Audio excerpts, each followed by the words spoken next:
Chair. Secretary of State, during this lessons learned evidence session, it's important, as you said, that we know what went right so we can do more of it, and we know what's gone wrong so we can stop it and never do it again. Byline News published the official government records of meetings, and one of your ministers at the Department of Health met with Topham Gurin to discuss test, trace and marketing. So I'm a bit confused why you refused to answer this question at the evidence session on the 21st of July. I think it's either you don't know what's going on in your department, or you didn't further send clarification, as the chair had suggested you could do, or you deliberately misled the committee. Which one is it?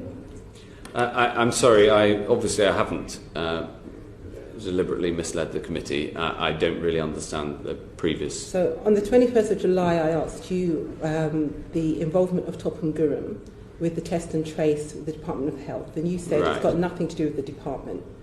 But on looking at the ministerial records, one of your ministers have actually met with Topham Gurin to discuss test, trace and marketing. So it has got something to do with your department. Right.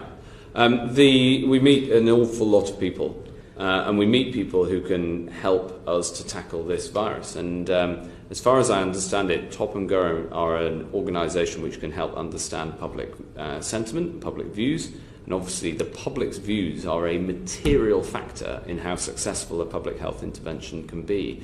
It's not just about taking these decisions that we've been talking about and implementing them as we've been talking about. It's about how the public responds. So do you know the involvement of Topham Gurin and what they've done for your department? No.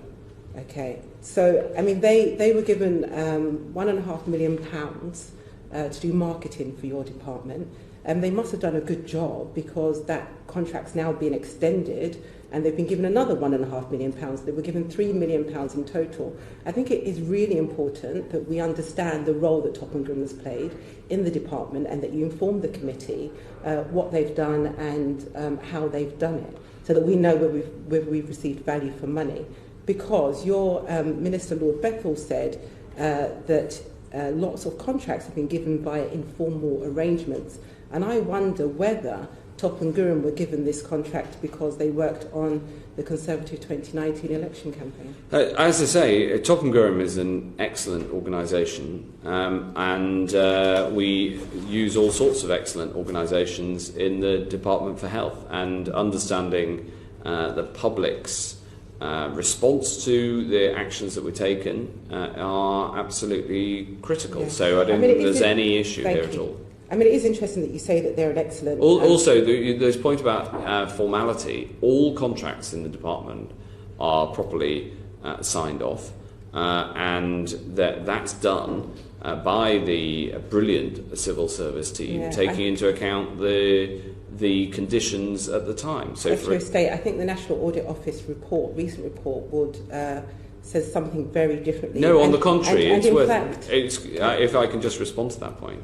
The National Audit Office report demonstrated that within the department there are sign-off steps that make sure that even though we had to move incredibly fast in order to save lives, all contracts were signed off properly and appropriately within the civil service, within the rules. And in fact, the fact that the National Audit Office is then able to come and audit all of these contracts demonstrates the transparency of the system within which we operate. Secretary of State, the National Audit Office says that all the paperwork is not present that they need to enable to follow the trail of contracts that have been issued. But there's 2 points I just want to quickly make. You said that Topham Gurin is a great organisation. Well, they have been found during the general election 2019 that 88% of their most shared adverts online between the 1st and the 4th of December contained misleading information. I'm not quite sure that qualifies them as a good organisation. But just going back to the National Audit Office, National Audit Office said that a company was put in the high priority lane by mistake. How is that possible, Secretary of State? Well, the National Audit Office report, contrary to what you've just said, explained that it was able to look at all of the contracts that were signed. I think it's a strength of the British system that the National Audit Office can do that. Of course, there was a massive, massive amount of work to get PPE to keep people safe. I'm absolutely delighted that the National Audit Office found no evidence. Secretary of State, how can a company be put in a high priority lane by mistake? Because all requests went through all of the appropriate stages of the procurement. Secretary of State, this company then went on to get a £350 million contract. Well, many businesses went on to get to deliver services for the NHS, but it's by mistake, and they didn't deliver. No, I'm terribly sorry to disappoint you in this, but all requests went through the proper procurement process. Of course, that procurement process was the emergency process rather than the normal one, because we were in an emergency. We took, in terms of that particular route that you talk about, we absolutely prioritised credible offers to make sure that they could be. I'm finished. If I just finish the answer to the question, we prioritised credible offers where we found them. We prioritised credible offers where we found them. We took in credible offers from all comers. In fact, we did a public call to arms.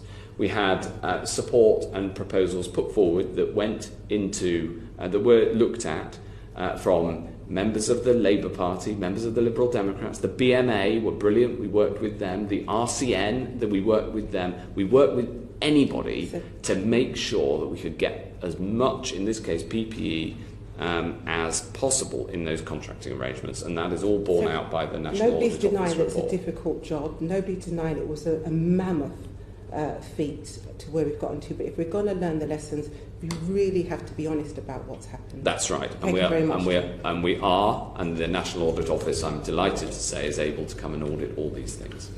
Thank you, Secretary of State. You've been very